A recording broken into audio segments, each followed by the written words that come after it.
ഗബ്രീനെ ആശാനം കണ്ടില്ല, എവിടെ പോയി നിങ്ങള്? അതുങ്ങള് മറ്റേ all Indian fir my brothers and sisters എന്ന് പറയുന്നുണ്ട്. അടിച്ചേറ്റി കിടക്കാണ് അവിടെ. അങ്ങനെ പറഞ്ഞതുകൊണ്ട് അവർ പ്രതിജ്ഞ എടുക്കുന്ന ആൾക്കാരത്ര. അങ്ങനെ പറഞ്ഞുകൊണ്ട് മറ്റേ കഴിഞ്ഞ ദിവസം ഒരു പ്രിൻസിപ്പൾ ഒരു കൊച്ചിന്റെ ചെവിക്ക് അടിച്ചു പൊട്ടിച്ചല്ലോ, ചെവിക്കല്ല് അടിച്ചു പൊട്ടിച്ചല്ലോ. അപ്പൊ അവന്റെ അച്ഛനും അമ്മയും ഇവരുടെ ബ്രദേഴ്സ് ആണെന്ന് പറഞ്ഞിട്ട് ആ പ്രിൻസിപ്പളിനെ തല്ലാൻ പോയിട്ടുണ്ട്. അതെവിടെ കിടക്കണ്, ഇവരെവിടെ കിടക്കണ്? അതൊന്നും അവർക്ക് വിഷയമല്ല. കാരണം എന്ന് പറഞ്ഞു കഴിഞ്ഞാല് അവര് പറയണെന്ന് പറഞ്ഞു കഴിഞ്ഞാൽ കുട്ടികൾ തല്ലിയാലും കുട്ടികളുടെ മാതാപിതാക്കൾ തല്ലിയാലും വലിയ പ്രശ്നമുള്ളൂ അധ്യാപകരെ. അപ്പോഴത്തേക്കും മറ്റേ അധ്യാപക സംഘടന മറ്റത് മറിച്ചത് മറ്റേ ഗുരുഭക്തി എന്നൊക്കെ പറഞ്ഞിട്ട് മറ്റേ കോണകം വരെ അഴിച്ചിട്ട് നിൽക്കുമല്ലോ. വേണ്ട, ഞങ്ങള് തല്ലിക്കോളാം. ഇവര് ഇവിടെ അവിടെ പോയി ചെയ്യണേ എന്തിനാ? ഇത് ഞാൻ ഫേസ്ബുക്കിലൊക്കെ കണ്ട്, ഫേസ്ബുക്കിലൊക്കെ ഞാൻ കമന്റ് കിട്ടുന്നുണ്ട്. അതൊക്കെ ഞാൻ പറഞ്ഞു നിങ്ങൾക്ക് ഒരു ഫേസ്ബുക്ക്, അവർക്ക് ഫേസ്ബുക്ക് സോഷ്യൽ മീഡിയ ഒന്നുമില്ല. ഞങ്ങൾക്ക് വിദ്യാഭ്യാസം ഇല്ലാത്തവരല്ലേ സാറേ. ഞാൻ പറഞ്ഞു ശരി, നിങ്ങൾക്ക് എന്താന്ന് വെച്ചാൽ ചെയ്യാന്ന് പറഞ്ഞു. ഇവന്മാര് അത് പറഞ്ഞിട്ട് കാര്യമില്ല. കഴിഞ്ഞ പ്രാവശ്യം ഇവന്മാരെല്ലാം കൂടി വളഞ്ഞിട്ടല്ലേ ശശിമാഷിനെ അടിച്ചത്. നിങ്ങൾ ആരെങ്കിലും ആ മറ്റേ അധ്യാപക സമരത്തിന് വന്ന ടീച്ചറെ മേളിൽ കൂടെ കരിയോയിൽ ഒഴിച്ച് അവരുടെ സാരി വലിച്ചു പറിച്ചപ്പം നിങ്ങളൊക്കെ അവിടെ വായി നോക്കി നിന്ന് വീഡിയോ എടുത്തല്ലേടോ ഉള്ളൂ അല്ലേ? നീയല്ലേ അത് ഫേസ്ബുക്കിൽ പോസ്റ്റ് ചെയ്തേ. ആ സമയത്ത് കെപ്രിയാശാൻ എന്ത് ചെയ്ത് ശശിമാഷിനെ വളഞ്ഞിട്ട് അടിച്ച് അണ്ടർവെയറിലൊടിച്ച്. മനസ്സിലായി? അതാണ് നല്ല. ഞങ്ങളത് കഴിഞ്ഞപ്പോ പറഞ്ഞു അവര് നല്ല കാര്യം. അതിന് ഇപ്പൊ ശശിമാഷ് എങ്ങനെയുണ്ട്? ഭയങ്കര മാന്യനല്ലേ? സ്വന്തം ഭാര്യയെ പോലും പുള്ളി തറപ്പിച്ച് നോക്കൂലല്ലോ. അതാ ചിലത് കിട്ടാനുള്ളത് കിട്ടിയാൽ നന്നാവൂടാ. ഗബ്രീനെ ആശാനും കാണുമ്പോ വളരെ ഇല്ല, ചില സാധനം എന്ന് പറഞ്ഞു കഴിഞ്ഞാൽ രണ്ട് കിട്ടിയാലേ പഠിക്കും. പിള്ളേർക്ക് അടി കൊടുക്കണ്ടെന്നൊന്നും ഞാൻ പറയുന്നില്ല.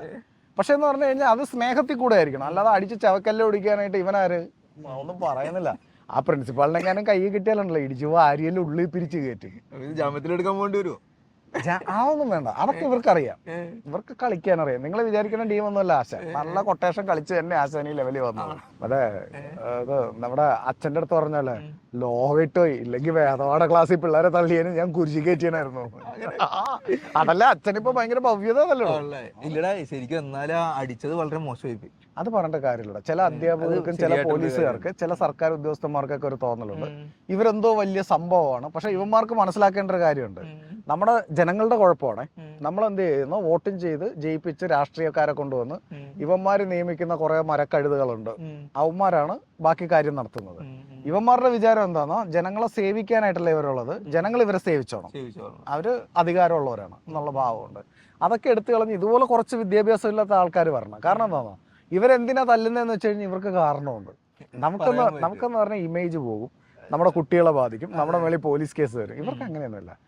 എൻ്റെ അടുത്ത് ഞാനത് ആശാൻ്റെ അടുത്ത് ചോദിച്ചപ്പോൾ ആശാൻ ചോദിച്ചാണ്, നിന്റെ പെങ്ങളാണെങ്കിൽ നിന്റെ പെങ്ങളുടെ കൊച്ചിനെയാണ് ഇതുപോലെ തല്ലിയെങ്കിൽ നീ എന്ത് ചെയ്യടാന്ന് ചോദിച്ചു. ഞാൻ പറഞ്ഞു അല്ല, അപ്പൊ കുട്ടി പിന്നെ അവിടെ തന്നെ പഠിക്കണ്ടേ.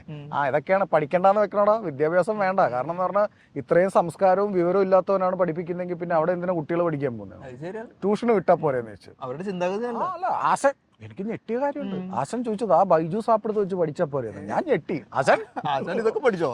ആശൻ പറഞ്ഞാണ് അതെടുത്ത് പഠിച്ചാ പോരെ, അവനെങ്കിലും രക്ഷപ്പെട്ടു പോകുന്നു. അത് കൊള്ളാം.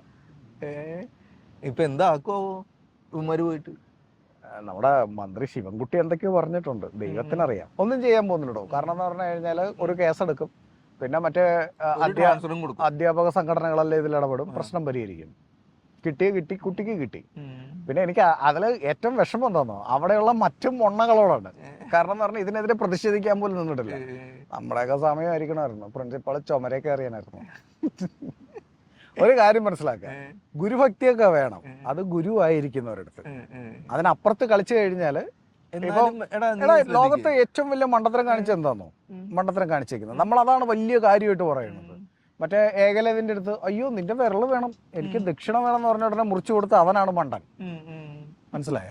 അപ്പോഴേ ഗുരുവിനെ തീർത്തിച്ചിട്ട് ചുമരി ഒരു പടവും വെച്ച് 2 പൂവും കത്തിച്ചിരുന്നെങ്കിൽ ഏകലവ്യൻ എന്ന് പറയുന്ന ആളെന്ന് ഏതെങ്കിലും യൂണിവേഴ്സിറ്റി വൈസ് ചാൻസലർ ആയിരുന്നു. അത് മനസ്സിലാക്കും. ഇപ്പൊ ഈസിയൊക്കെ വരുന്ന അങ്ങനെയാണല്ലോ. ഇത് മാതാപിതാക്കൾക്ക് ഈ പബ്ലിക്കായിട്ട് പറയുമ്പോ അവരുടെ കൊച്ചിന് ഭയങ്കര ദോഷം വരും. നീ ഈ നമുക്കെല്ലാം പറയാൻ പറ്റും. ഗബ്രി ആശാൻ എന്ന് പറഞ്ഞാൽ പിന്നെ ഒന്നും നോക്കാനില്ല, മുന്നും പിന്നും നോക്കാനില്ല. അല്ല ഇങ്ങനെയുള്ള ചില അങ്ങനെയൊന്നുമല്ലോ. ആൾക്കാരാണ് ഇത് എല്ലാ പ്രാവശ്യവും അധ്യാപകർക്കല്ല, സർക്കാർ ഉദ്യോഗസ്ഥർക്ക് മൊത്തം മാനസിക രോഗത്തിനുള്ള ടെസ്റ്റ് നടത്തണം. എല്ലാ വർഷവും അത് പാസ്സായെന്നവന് മാത്രം എല്ലാ വർഷം അത് കംപ്ലീറ്റ് ആക്കിയാൽ എല്ലാ 6 മാസം കൂടുമ്പോഴും നടത്തണം. കാരണം അവർ പറഞ്ഞിട്ട് കാര്യമില്ല, സ്ട്രെസ് ഉള്ള ജോബാണ്, മാനസിക പ്രശ്നം ഉണ്ടാകും. അവരത് അത് ഓക്കെ ആണെങ്കിൽ ഇവനെ ക്ലാസ്സിന് വിടുക, അല്ലെങ്കിൽ ഇവനെ എന്ത് ചെയ്യുക, ഭ്രാന്താശുപത്രിയിലേക്ക് വിടുക, തീർന്നു. അത്രയും ചെയ്താൽ മതി. വിവേകാനന്ദം പറഞ്ഞ കറക്റ്റാണ്. സത്യം സത്യം. കാരണം എന്ന് പറഞ്ഞാൽ നമുക്ക് അനാവശ്യമായ കുറെ പരിപാടികളുണ്ട്, ആവശ്യമില്ലാത്ത പരിപാടികളൊക്കെ. എടോ, അവൻ ശമ്പളം വാങ്ങി അവൻ പണിയെടുക്കണം, അധ്യാപകൻ അവന്റെ ജോലി ചെയ്യുന്നു. ഞാനൊരു കാര്യം ചോദിക്കട്ടെ, നിങ്ങളുടെ ഇവിടുത്തെ പഞ്ചായത്ത് ക്ലർക്ക് പോയാൽ നിങ്ങൾ എഴുന്നേറ്റ് നിൽക്കുമോ? ഇല്ല. അതെന്താ? അങ്ങനെയല്ല, സാധാരണ ഒരു പഞ്ചായത്ത് സെക്രട്ടറി പോയാൽ എഴുന്നേറ്റ് നിൽക്കുമോ? ഇല്ല. പ്രോട്ടോകോൾ അനുസരിച്ച് അയാൾ നിൽക്കുന്ന പൊസിഷൻ എന്താണ്? ഒരു വില്ലേജ് ഓഫീസർ പോയാൽ എഴുന്നേറ്റ് നിൽക്കുമോ? നിൽക്കില്ല. ആ സമയത്ത് ഒരു സാറ് പോയാൽ ഉടനെ ഉടുമുണ്ടൊക്കെ അഴിച്ചിട്ട് എഴുന്നേറ്റ്. അതിൻ്റെ ഒന്നും ആവശ്യമില്ല. കാരണം അവൻ്റെ പണി ചെയ്യുന്നു, അവൻ്റെ കാര്യം നോക്കട്ടെ, അത്രയും ചിന്തിച്ചാൽ മതി. അടിച്ചാൽ തിരിച്ചടി, തീർന്നു. ഇപ്പോൾ എന്ത് ചെയ്യുന്ന വെച്ച് കഴിഞ്ഞാൽ ഒരു ചെകിട് ആശാൻ പോയി, ഇപ്പോൾ ആശാൻ പറഞ്ഞു ഒരു ചെകിട് ഞാൻ പൊട്ടിക്കുന്നു പറഞ്ഞിട്ടുണ്ട്. മറ്റേത് ഗബ്രി എടുത്തു, സ്വാഭാവികം. ഒന്നും പറയാനില്ല. ഞാൻ പിന്നെ പ്രോത്സാഹിപ്പിച്ചങ്ങ് വിടുകയും ചെയ്തു, പോയി കൊടുത്തോ മാഷ. നീയാ പറഞ്ഞല്ലേ? അല്ല എടാ, ചില കാര്യങ്ങളിൽ നമുക്കിങ്ങനെ ചിലത് കൊടുത്തേ പറ്റൂ. കഴിഞ്ഞ പ്രാവശ്യം മറ്റേ കുർബാനക്കിടയിലെ അടി ഉണ്ടാക്കി അഗസ്റ്റിൻ ചേട്ടനെ കണ്ടില്ലേ? ആരാണ് മറ്റേ കുരിശിന് തല്ലിയത്? ആശാൻ. ഞാൻ പറഞ്ഞു, എൻ്റെ അടുത്ത് വന്നിട്ട് പള്ളിക്കകത്ത് അടി. ഞാൻ പറഞ്ഞു ആശാനെ ചെകുത്താൻ കൂടിയതാ, കുരിശിലൊന്ന് കീറിക്കോന്ന് പറഞ്ഞു. കൊടുത്തു. അത്രേ ഉള്ളൂ. അതോടെ അയാളുടെ കഴപ്പ് മാറിയില്ല.